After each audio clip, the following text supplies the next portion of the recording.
Certaines images résument une ville. Les quais pauvres de Calcutta, ses enfants mal nourris et ses bâtiments délabrés. Mais depuis 20 ans, le paysage de la métropole indienne est bouleversé par l'arrivée de centres commerciaux à l'américaine, comme celui-ci, avec sa cohorte de marques occidentales.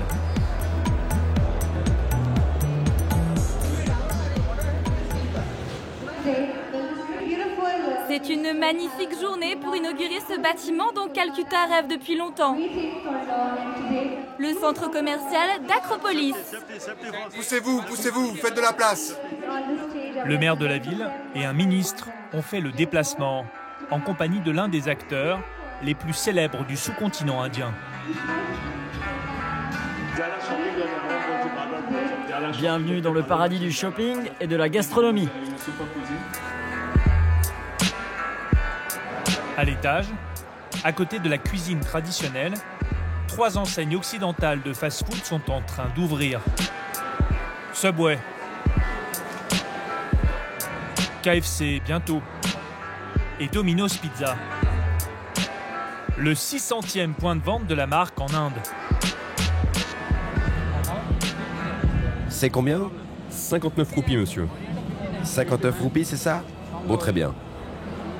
59 roupies, 80 centimes d'euros. C'est un produit occidental à très bas prix, le principal argument de vente de la marque. Et il y a encore moins cher. Cette pizza, c'est le premier prix chez Domino's. Et elle n'est vendue qu'à 49 roupies. Voilà pourquoi elle est si populaire. Une pizza à ce prix-là, c'est comme un rêve qui devient réalité. Pour moi, comme pour les clients. Faire rêver avec de la nourriture industrielle. C'est encore possible dans les pays en développement et leur marché prometteur. En France et en Europe, le conte de fées fait moins recette. Des campagnes de prévention sont diffusées depuis 15 ans pour alerter contre la malbouffe. En mangeant moins de produits sucrés et gras, tu protèges ta santé. En 2004, une loi a été votée pour limiter les effets du marketing alimentaire. Et les publicités pour ces produits devront contenir une mise en garde. Il s'agit d'appliquer la loi contre l'obésité et la... Sous pression, les industriels ont réduit les quantités de sucre, de sel et de graisse dans leurs produits en France. Mais il ne manque pas d'idées pour contourner l'obstacle. Sur Internet, où la publicité est moins contrôlée, il cible de nouveaux consommateurs. Dans les pays du Sud, les enseignes vont bien plus loin, en démarchant dans les cours de récré. Et chargent leurs produits de composants gras et de sucre.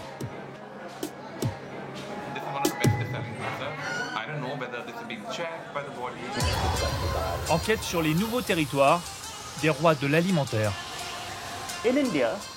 On passe de la famine à l'obésité. Ça va être un désastre sanitaire.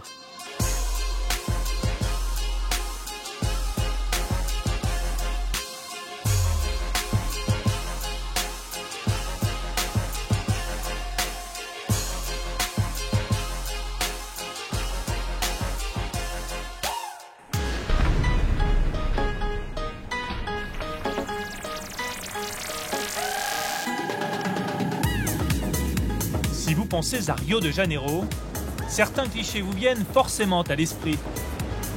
La plage de Copacabana, les corps sculptés, la douceur de vivre et la passion du sport. Ces lieux communs sont très exploités par les marques occidentales, notamment celles de soda. Football, favela et boissons sucrées.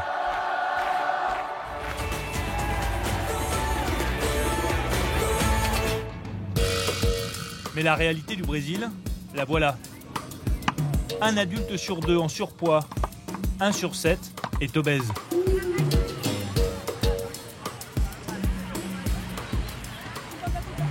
Et selon cette avocate d'une association de consommateurs, les marques de soda n'y sont pas pour rien. Le marketing abusif est l'un des principaux responsables de la hausse de l'obésité ici. Les enfants deviennent dépendants dès la petite enfance.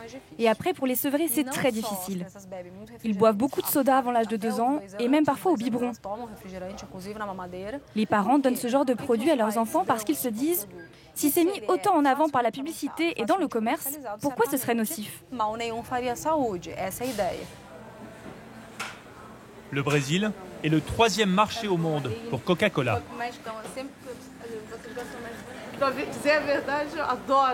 La vérité, c'est que j'adore les sodas. Je suis accro.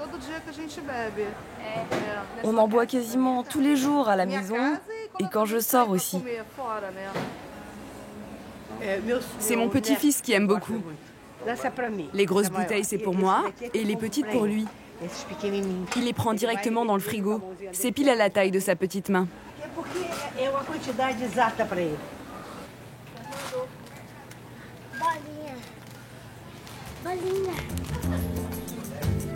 Au Brésil, aucune loi n'encadre le marketing alimentaire. Alors les marques n'hésitent pas à démarcher les clients dès l'école.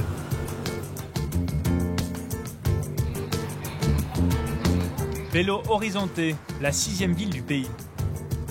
Dans les quartiers populaires des collines, ce collège public n'est pas le plus miséreux. Mais il ne dispose d'aucun budget pour les activités extrascolaires.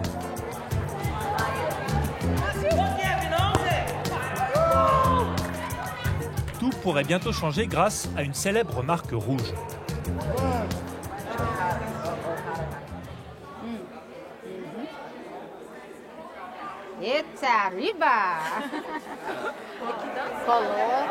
Allez, enfile ton costume.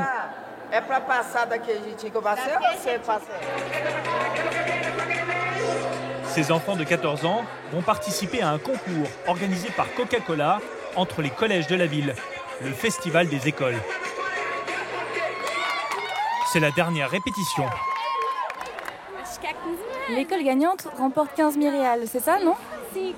5 000. Oui, 5 000 réals. Et alors? Ce serait super. On pourrait acheter des élastiques, des ballons de foot, du matériel pour le volley. Quel que soit le résultat, ce sera bien pour l'école.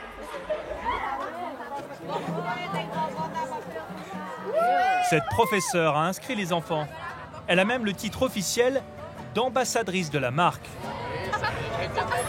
Impensable en France.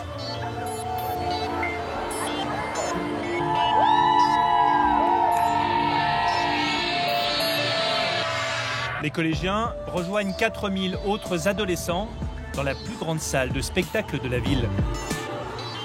Et la fête commence évidemment par... Hey Coca.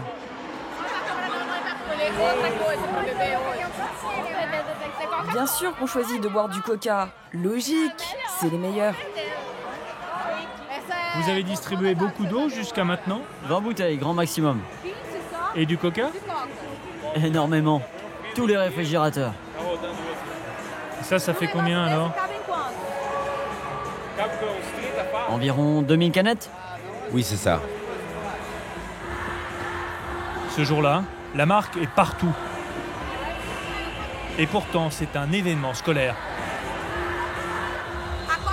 Vous dépensez beaucoup d'argent sur cette opération?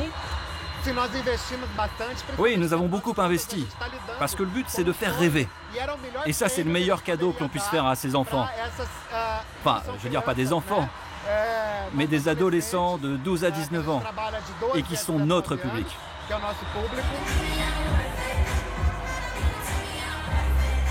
Ne soyez pas stressés. Respirez. C'est le moment pour les élèves des quartiers des collines de monter sur scène.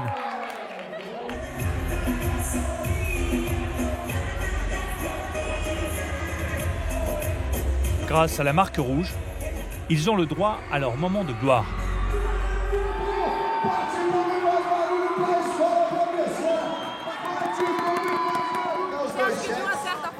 Est-ce que tu as conscience que c'est du marketing?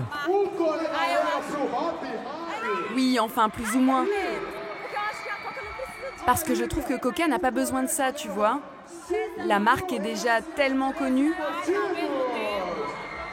Tout le monde ici la connaît.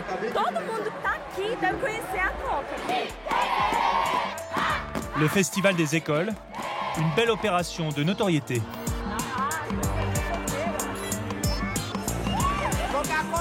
Coca pour toujours.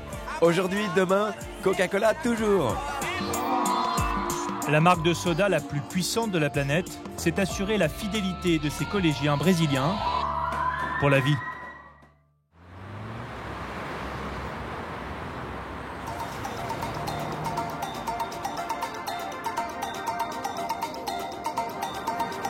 Dans ce pays encore jeune, les industriels n'attendent pas le collège pour communiquer auprès des enfants. McDonald's envoie son clown Ronald dans les cours de récré depuis 27 ans. Une pratique marketing légale au Brésil mais controversée. L'an dernier, une association de protection de l'enfance a tenté de la faire interdire. Alors chez McDo, on préfère ne plus en parler. Vous ne pouvez pas répondre juste à 2 ou 3 questions à propos de votre spectacle? Non, je ne peux pas, vraiment. Aucune info, vraiment? Malheureusement, non. Désolée. Une directrice d'école va nous aider à en savoir plus. Voilà le déjeuner, les enfants. Ça, c'est pour Johanna. Ça, c'est pour Gabriel. À Sao Paulo, Anna Marina Fasoli tente d'empêcher la malbouffe d'entrer dans son école. Un combat quotidien pour protéger ses élèves, âgés de 3 à 14 ans.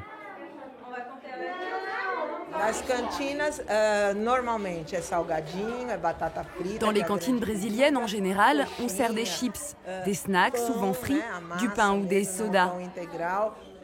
C'est vraiment difficile, car ce n'est pas seulement des adolescents qui sont demandeurs. Les plus petits aussi. On doit vraiment faire un effort d'éducation dans ce domaine. À notre demande, la directrice a contacté McDonald's par téléphone pour faire venir le clown Ronald. Et quelques jours plus tard... Hey, salut les gars, tout va bien? Bonjour, bienvenue. Waouh, quel honneur! Nous nous faisons passer pour des parents d'élèves. Bonjour! C'est parti, tout le monde est là? Je veux que tout le monde frappe des mains parce que je vais faire mon entrée. C'est parti, musique!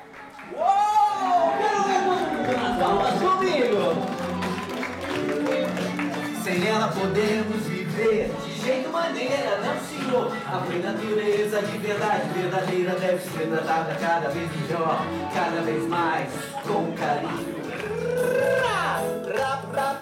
Les sketchs parlent d'environnement et de sport. Aucune référence à la marque.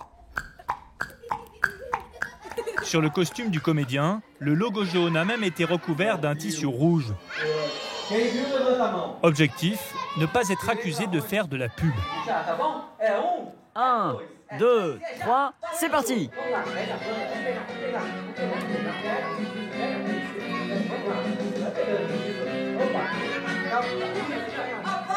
On applaudit bien fort! Mais les enfants font bien le lien avec le produit. Au revoir! Au revoir! Est-ce que ça donne envie d'aller manger au McDo? Vous allez demander à vos parents? Qu'est-ce que vous voulez? Eu quero batata, nugget, brinquedo refrigerante. Eu quero refrigerante tipo. Et toi, en sortant d'ici, qu'est-ce que tu vas demander à tes parents? Batata frita, sorvete. Você já experimentou também ou não? É gostoso? Ce type de spectacle a déjà eu lieu dans des centaines d'écoles. La marque assume-t-elle cette publicité insidieuse? Nous avons sollicité McDonald's Brésil et avons reçu cette réponse par mail.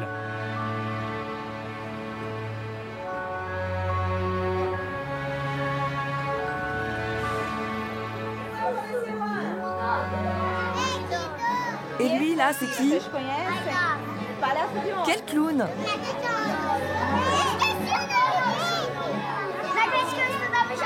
É mesmo?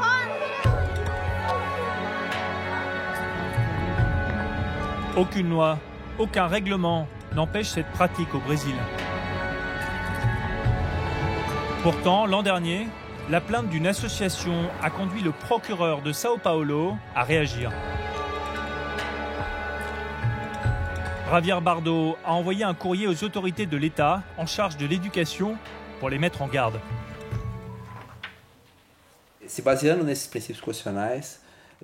Sur la base du principe de précaution, on recommandait de ne plus permettre ces spectacles dans les écoles.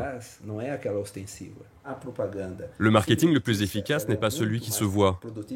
La publicité subtile et répétitive est beaucoup plus efficace, surtout chez les enfants. Un enfant ne dissocie pas le message publicitaire d'un autre message. Voici ce que nous avons filmé ce matin. Si nous récupérons l'eau qui a servi à essorer le linge, eh bien on peut la réutiliser pour arroser les plantes, laver par terre, n'est-ce pas? Je me sens totalement démuni. J'ai envoyé des recommandations, mais apparemment le secrétariat d'État à la santé n'y a pas donné suite, malgré l'envoi de 2 courriers au ministère.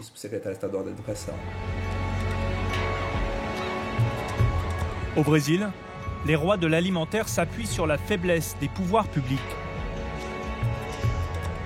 Dans d'autres pays en développement, ils proposent des produits bien plus mauvais pour la santé publique.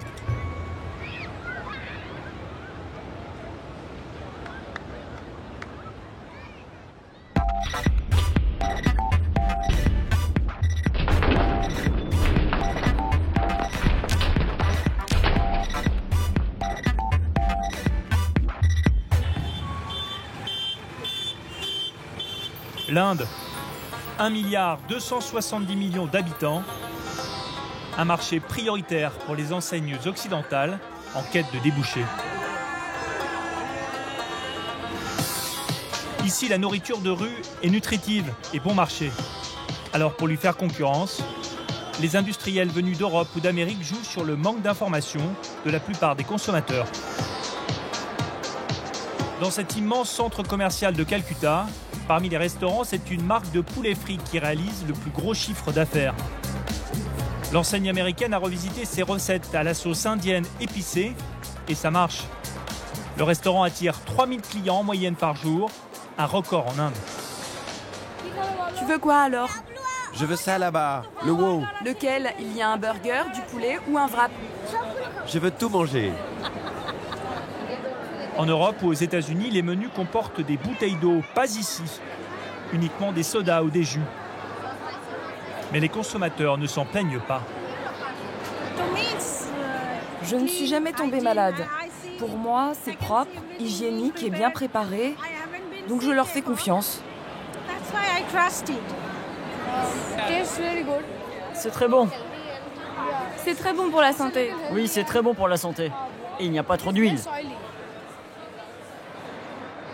Les managers sont conscients du manque d'information des clients, mais ils n'ont pas le droit de s'exprimer.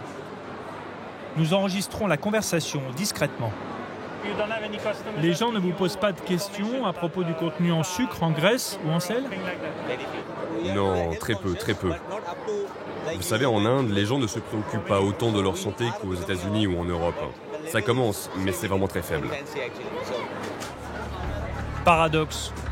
Alors qu'une partie des Indiens souffre encore de malnutrition, une autre partie de la population, la classe moyenne, subit une épidémie d'obésité. 30% des adolescents sont en surpoids, un chiffre multiplié par 2 en 5 ans.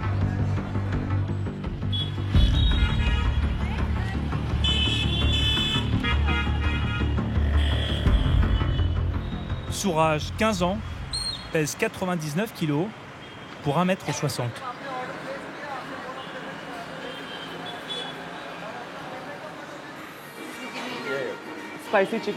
Je voudrais une pizza au poulet épicé.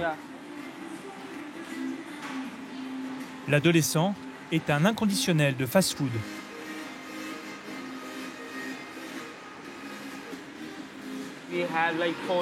Sur une semaine, je dois aller 4 fois avec des amis ou la famille, manger des pizzas ou des burgers. On veut profiter de la vie. Tu penses que tu es dépendant? Non, pas du tout. La dépendance, c'est autre chose. Moi, je ne fume pas, je ne bois pas, je ne suis pas dépendant. Mais tu sais que ce n'est pas bon, non? Oui, mais que faire? C'est-à-dire? Que puis-je répondre? Mais tu ne veux pas arrêter de manger? Si maintenant je vais devoir, à cause de l'opération, je vais arrêter de manger. Souraj a rendez-vous dans cette clinique spécialisée dans les réductions chirurgicales de l'estomac. Des interventions lourdes pour des cas extrêmes. 300 patients par mois sont opérés ici, de plus en plus d'adolescents.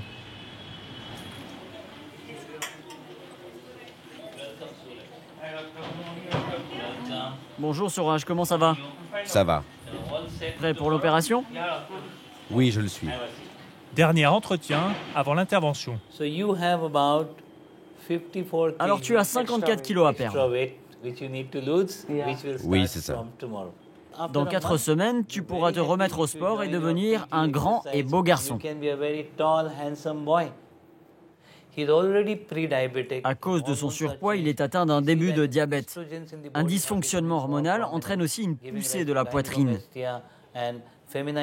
En plus, il souffre d'un traumatisme psychosocial à cause de son aspect physique. J'ai tout essayé, mais je n'arrive pas à contrôler ma bouche. Donc, le docteur va m'aider. La télévision, la publicité, les médias en général ont un rôle très important. Ils utilisent des stars pour cibler les enfants en leur proposant des produits à faible valeur nutritive. En plus, ils jouent avec l'idée que consommer leurs produits permet d'être moderne, comme les Occidentaux.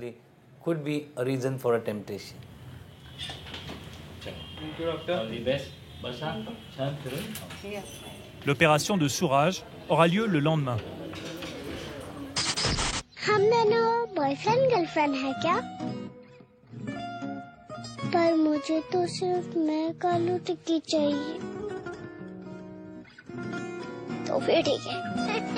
शुक्र है, मैं कालू टिक्की है, सिर्फ 25 रुपए में। Les spots TV multiplient les offres ultra low cost, avec une promesse, la qualité internationale. Fresh zucchini. When you take the freshest, highest quality ingredients, mix them with 100% real chicken, and add our secret herbs and spices to it, what you get is just good food. It's food. Qu'en est-il vraiment? Les produits vendus en Inde sont-ils les mêmes que chez nous? Pour le savoir, nous les avons comparés. Nous avons choisi McDo et KFC, deux enseignes très répandues en Inde. Voici ce que nous avons découvert.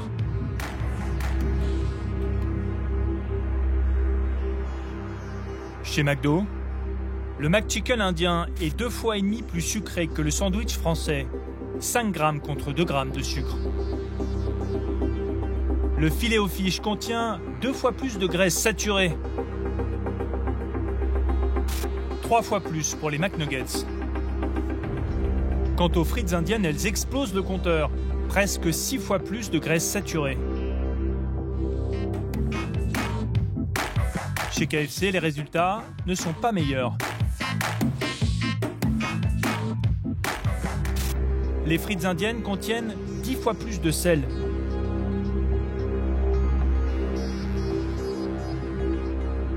Les Hot Wings, 3 fois plus de graisse.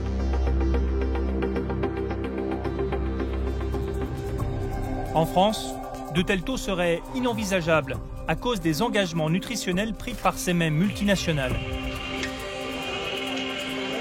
Nous avons voulu montrer ces résultats à un pionnier dans le combat contre la malbouffe. Il dirige le Centre pour la science et l'environnement, une ONG très respectée en Inde.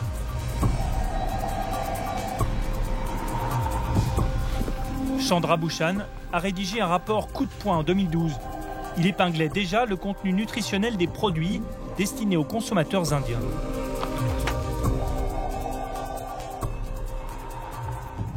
Le but est très simple. S'il y a plus de gras, de sel ou de sucre dans la nourriture, elle aura meilleur goût. Les gens en mangeront davantage. Et ils le savent. C'est bien ça le défi. La junk food a bon goût, mais c'est très mauvais pour la santé. Nous lui présentons notre comparatif. Ces résultats sont très choquants. Les multinationales observent 2 poids 2 mesures. Cela ne leur pose aucun problème de vendre des produits gras, sucrés et salés en Inde, alors qu'ils ne peuvent pas le faire en France. Donc ce résultat est très choquant. Nous lui avons apporté le sandwich le plus calorique de chez McDonald's en Inde. Le Spicy Paneer Wrap, un sandwich végétarien au fromage. Sa composition nutritionnelle se trouve sur le site internet de la marque.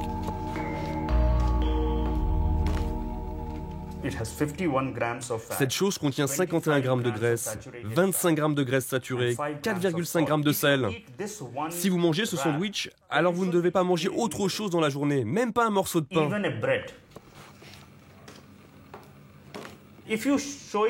Si vous montrez cette image à une mère indienne, elle va penser que c'est bon pour la santé de son enfant. J'ai rarement vu une absence aussi totale de responsabilité entrepreneuriale. Ça donne une image de nourriture saine alors que c'est tout le contraire.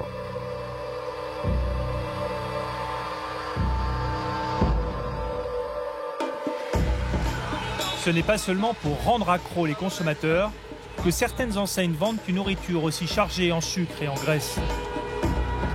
C'est ce que va nous expliquer un ancien consultant de Domino's Pizza, l'enseigne de fast-food la plus développée en Inde. Cet ancien chef cuisinier témoigne de façon anonyme.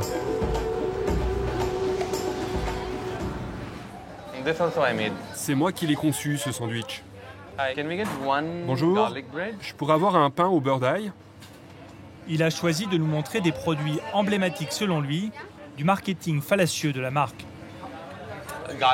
Vous utilisez du beurre sur votre pain au beurre d'ail ? Non, de l'huile.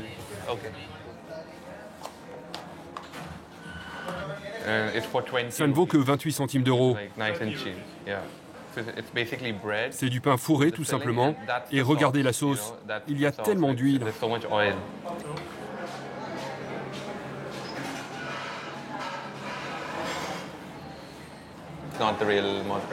Ce n'est pas de la mozzarella en fait. À l'intérieur, ils disent que c'est du fromage, alors qu'en fait, c'est une sorte de crème émulsifiée. Ça vous donne l'impression du vrai fromage, mais ce n'est que de la sauce. Et pourquoi ils n'utilisent pas de fromage ? Parce que ce serait trop cher. Après avoir travaillé 6 mois pour la marque, le chef cuisinier a choisi de démissionner. Écœuré. Pour eux, tout est bon pour faire de l'argent.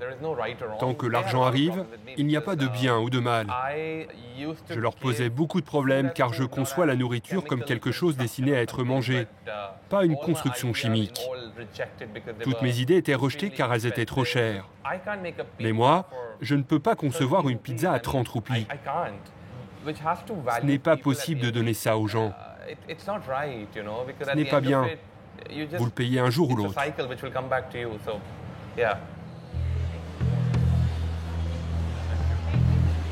En Inde, Domino's ne publie aucune information nutritionnelle. Ce serait illégal en France.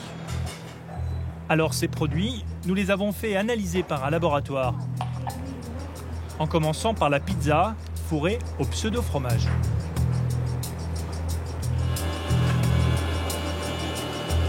Elle contient 52 grammes de graisse, l'équivalent de 5 cuillères à soupe d'huile. Et effectivement, pas 1 gramme de fromage. Quant au pain fourré à 30 centimes d'euros, il contient 11,6% de graisse saturée, une bombe nutritionnelle.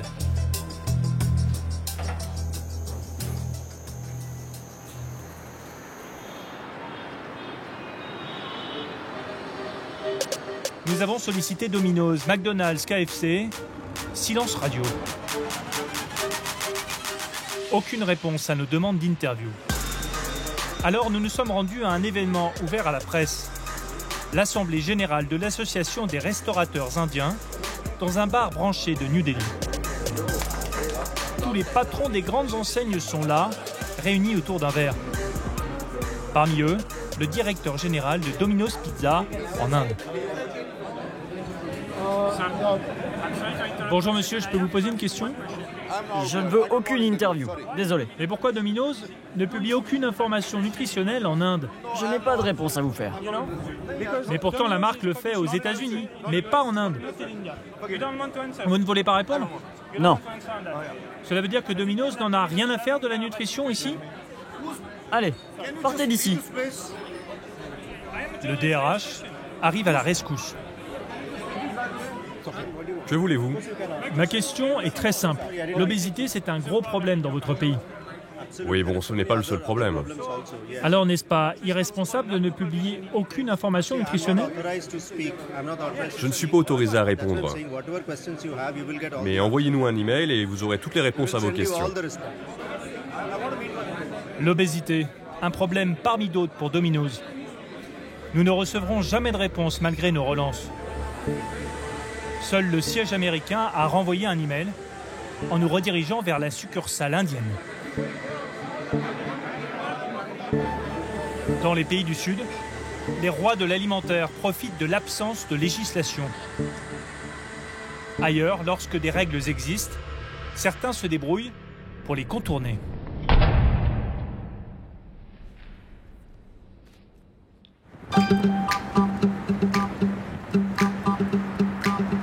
17h en France. L'heure où les familles entament leur goûter.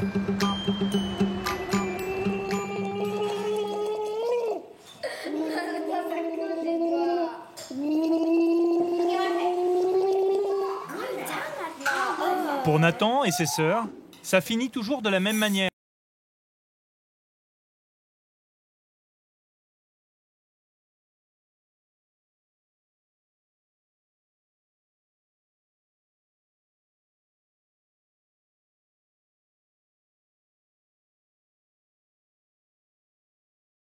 Les enfants de 7 à 12 ans passent 5h30 en ligne par semaine. Et les ados de 13 à 19 ans passent 13h30 sur Internet, plus que devant la télé.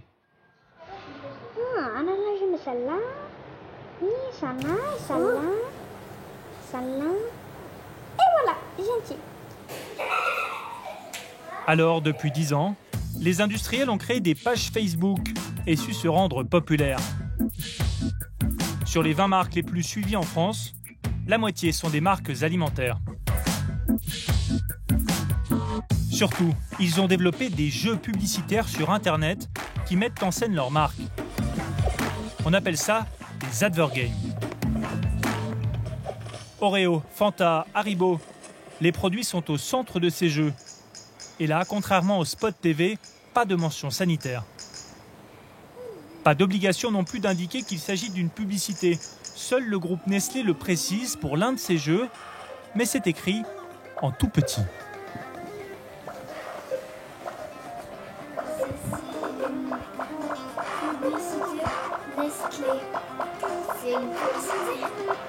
Pourquoi tu crois qu'ils font des jeux comme ça, Oreo? Ils ont mis les jeux parce qu'ils croyaient peut-être que c'est rigolo pour les gens. Et tu crois que ça c'est de la pub, le jeu? Non, c'est plutôt un jeu. La maman vient voir ce qui se passe. Qu'est-ce que vous faites? On fait un truc qu'il faut attaquer ces petites bestioles. Tu dois juste taper dessus. Ouais, c'est assez bétifiant, non, comme jeu. Le côté peut-être un peu traite, c'est que ça n'apparaît pas comme une pub où on te dit pas mangez des Oreos, buvez du Fanta et prenez des céréales XY au petit déjeuner. Donc je pense que c'est un peu déguisé, comme c'est un peu. Non, à eux de faire la part des choses. Je sais pas. Non, ça c'est vraiment une première. Je savais pas que ça existait en fait. Quelles sont les conséquences de ces jeux sur les enfants? Quelle différence avec une publicité télévisée?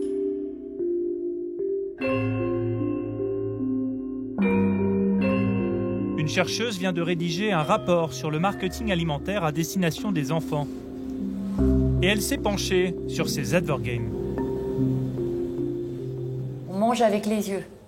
On mange avec les yeux, c'est-à-dire que quand on voit des images d'aliments, eh bien, cela donne envie d'en manger.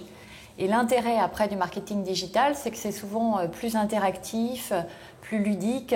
L'enfant n'est pas passif comme devant la télévision, il est vraiment acteur du jeu sur Internet ou alors il est acteur de la relation sur les réseaux sociaux.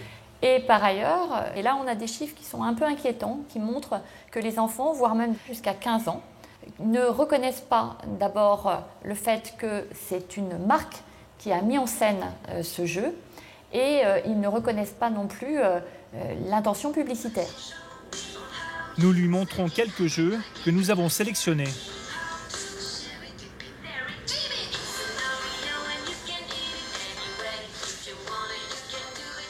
C'est important de surveiller le temps passé pour le jeu, puisque forcément l'enfant va être amené à y jouer très très souvent pour améliorer ses performances et parce que c'est un univers extrêmement ludique.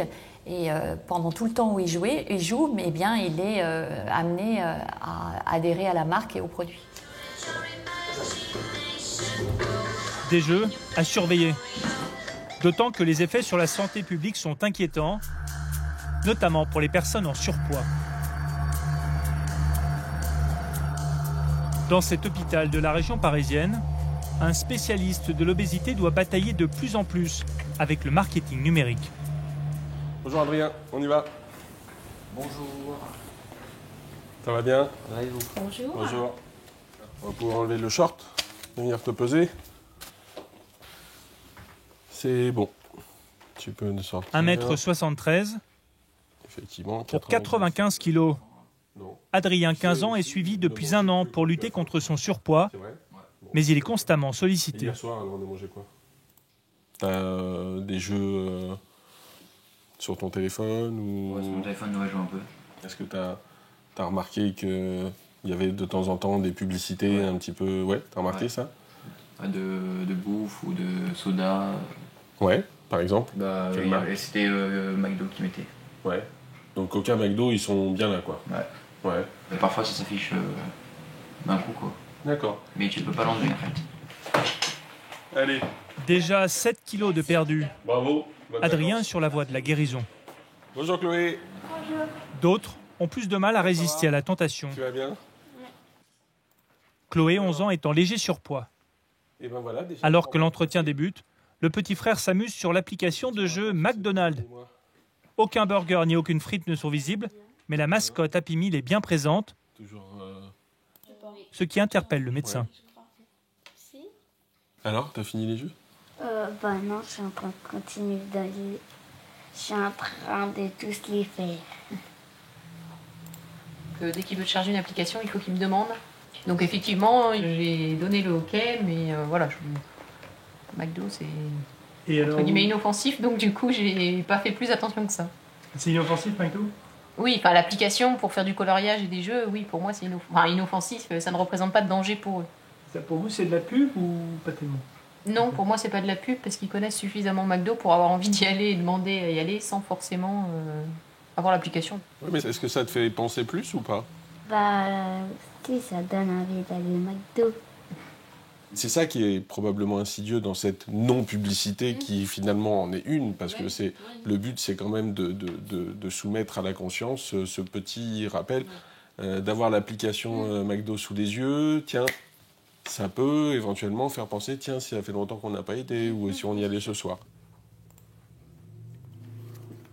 Le ciblage des consommateurs les plus fragiles, les marques s'étaient pourtant engagées à y mettre fin. Bonnes vacances. Bonnes vacances également. À bientôt. En 2008, les 20 plus grands groupes alimentaires mondiaux avaient signé la même promesse, celle de limiter la publicité auprès des enfants de moins de 12 ans. L'engagement vaut aussi pour les advergames. Mais aucune sanction n'est prévue. Pourtant, nous découvrons que la plupart des jeux sont proposés sur iTunes ou sur le Google Store pour des enfants de 4 ans au plus, gratuitement et sans aucune mention à l'intention des parents. Ces marques, nous les avons contactées. quelques-unes seulement nous ont répondu par email. Voici leur réponse. Le groupe Nestlé. S'agissant de ces Advergames qui s'adressent aux 6-8 ans, les jeux que nous avons développés ne sont absolument pas des publicités. Le groupe Kellogg's. En ce qui concerne notre marque Trésor, nos consommateurs sont des adolescents ou jeunes adultes de 15 à 24 ans. Nous ne nous adressons donc pas aux enfants. Le groupe Mondelez. Nos 3 applications ciblent les jeunes adultes de plus de 13, 15 ou 19 ans et en aucun cas les enfants. Et Coca-Cola. La communication est destinée principalement aux adolescents. Pour autant, votre demande nous interpelle. Aucun industriel n'a accepté de répondre à nos questions. Leurs agences de communication non plus. Alors, pour comprendre leur stratégie marketing, nous nous sommes prêtés à un petit jeu de rôle. Nous nous sommes fait passer pour des fabricants de soda. Nous créons une marque factice avec l'aide d'une graphiste spécialisée. Un jus de fruits très sucré baptisé Swag, ça veut dire trop cool en anglais.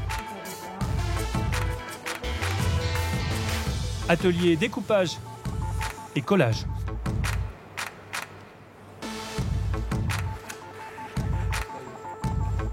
Tout est prêt.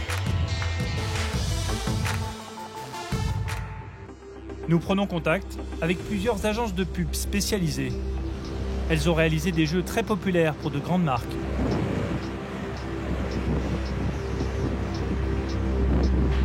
La chute pour la marque Oasis, téléchargée 2 millions de fois.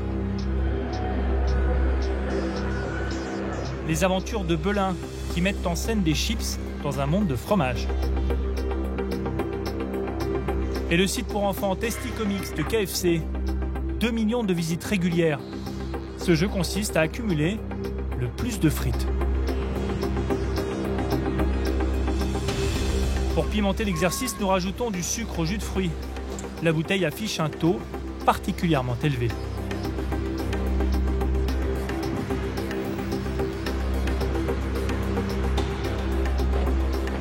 Nous filmons en caméra cachée. Première agence. Nous leur présentons notre jus de fruits. On veut concurrencer des marques comme Oasis, Fanta. On a le budget pour l'appli. D'accord. L'idée, c'est sur un univers un peu fun qui peut parler à l'enfant. Les enfants, du coup, c'est vraiment enfant. Ouais, c'est quand même notre principal cible. D'accord. C'est très bien. Le publicitaire nous présente le dernier jeu créé par l'agence. Son client, l'un des 5 premiers groupes alimentaires mondiaux. C'est un jeu très très simple, puisque c'est les enfants qui doivent y jouer. Où on joue avec les héros qui sont sur le packaging, dans l'univers en fait qui est celui de la marque. Le client de l'agence s'est engagé à ne pas faire de publicité pour les moins de 12 ans. Pourtant, le jeu s'adresse clairement aux plus petits. Le principe, la campagne, on fait après le run pack et autres, et après la production, on la sous-traite constamment. Je vous dis là, et la strat dont je vous parle, on n'a pas le droit de la publier où que ce soit. On n'a pas le droit de dire qu'on cible les enfants. En fait, on n'a pas le droit de cibler les enfants de moins de 11 ans. C'est le moment de goûter. Pas une remarque sur le taux de sucre.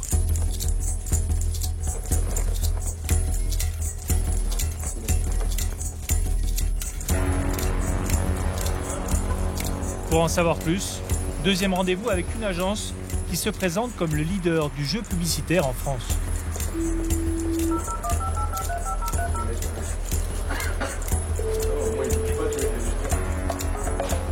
Ce chef d'entreprise vient de réaliser une application pour un chocolatier, téléchargée plusieurs millions de fois. Ils ont augmenté de 30% leur chiffre d'affaires sur leur gamme biscuits, 27%. Et on sait sur quelle cible d'âge? Non, mais bon, c'est 4 heures des enfants, donc c'est des muffins hyper chocolatés, c'est un grand gamin. Donc je pense que c'est à peu près complémentaire avec votre cible. Le communicant va nous livrer quelques secrets de fabrication basés sur la psychologie. Généralement, nous, ce qu'on fait, c'est qu'on arrive à placer la marque aux endroits qui donnent le plus de plaisir de jeu. En fait, ils vont être exposés à la marque 5 fois, 10 fois par session, et c'est grâce à la marque qu'on progresse, c'est grâce à la marque qu'on gagne une coupe, qu'on gagne un bonus. Et ça sollicite énormément de plaisir et ça crée du bonheur. et que c'est associé à la route. Ça, c'est hyper efficace.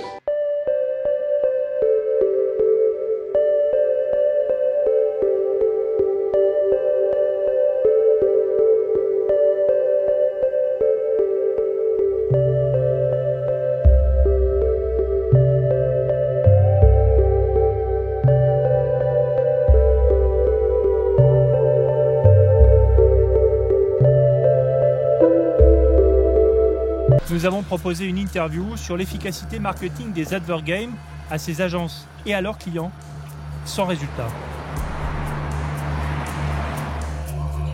Alors ces images, nous avons voulu les montrer au docteur Fidalgo, le spécialiste de l'obésité. C'est grâce à la marque qu'on gagne. Et ça crée des hormones de plaisir, ça crée du bonheur. C'est redoutable, hein.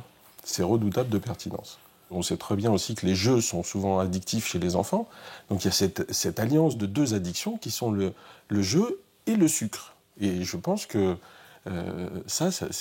oui, c'est rageant pour nous les professionnels parce que nous, on se bat au quotidien. Chaque jour, devant chacun des enfants, j'essaye de dispenser un message qui, dès qu'il va rentrer chez lui et qu'il va commencer à jouer à son jeu, va disparaître probablement. J'espère qu'on arrivera à légiférer contre ça et j'apporterai mon soutien en tant que professionnel de santé. Légiférer, justement. En France, la publicité alimentaire est censée se contrôler elle-même par le biais d'une autorité de régulation de la publicité, l'ARPP. Elle est dirigée par les industriels et les chaînes de télévision. Stéphane Martin en est le secrétaire général. Bonjour, Philippe Levasseur. Stéphane Martin. Il vient de rédiger un rapport qui conclut que 99,8% des pubs diffusées en 2014 respectent les obligations éthiques, des marques, par exemple. Y compris sur Internet. Qu'est-ce que vous pensez de ce genre? Mais les Advergames ne sont pas pris en compte. Nous lui montrons le jeu créé par la marque Oreo. Avec le produit qui est bien là. Clairement, on marque des points en consommant. Donc, Oui, mais parce que c'est le principe de la récompense, c'est un principe universel. C'est soit de l'argent, soit des lingots d'or, etc. Et puis ça peut, évidemment, quand vous êtes une marque alimentaire, c'est votre produit. C'est-à-dire que si on crée une affiche avec un Oreo placardé dans la rue, on a une obligation de mention. Si je le fais dans le cadre d'un jeu qui s'adresse aux enfants, j'échappe à cette obligation. Ou qui s'adresse à tous ceux qui veulent le télécharger. J'échappe à cette obligation. Parce que ce n'est pas prévu, il n'y a aucune obligation. Rien n'a été prévu. Alors même que l'obésité continue de progresser en France, notamment dans les familles les plus modestes.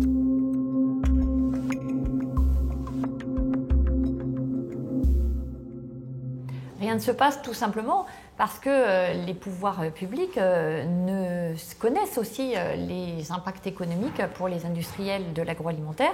Et actuellement, il y a, sinon une démission politique, en tout cas, il n'y a peut-être pas le courage politique de poser effectivement les choses. Mais il est vrai qu'actuellement, dans le débat public, ce n'est pas une question qui est particulièrement présente en France. Et rien ne devrait changer prochainement. Aucun projet de loi n'est à l'étude pour encadrer la publicité sur Internet, pourtant en pleine expansion.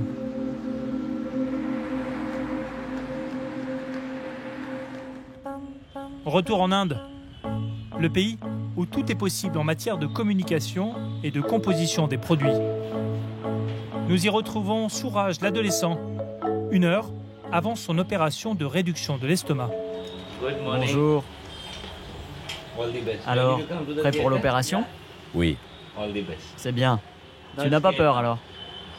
Tu es un bon garçon. Bien sûr, je suis impatient. Je vais enfin pouvoir maigrir. Mais il faut que je reprenne le contrôle de mon corps. Qu'est-ce que tu veux dire? Que j'en finisse avec la junk food, le Pepsi, tout ça.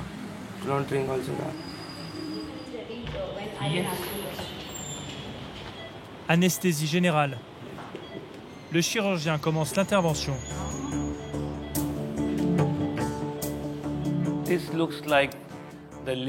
Ça, c'est son foie. Il est devenu jaune et il s'est élargi à cause de la graisse.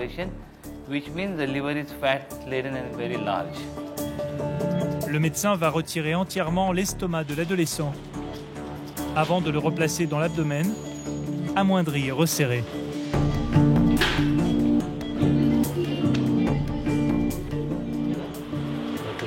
Ça s'est très bien passé. Il va bien. Aucun souci à vous faire. 4 mois plus tard, nous apprendrons que Suraj a perdu plus de 30 kilos. Il aura fallu à l'adolescent une opération chirurgicale pour en finir avec la malbouffe.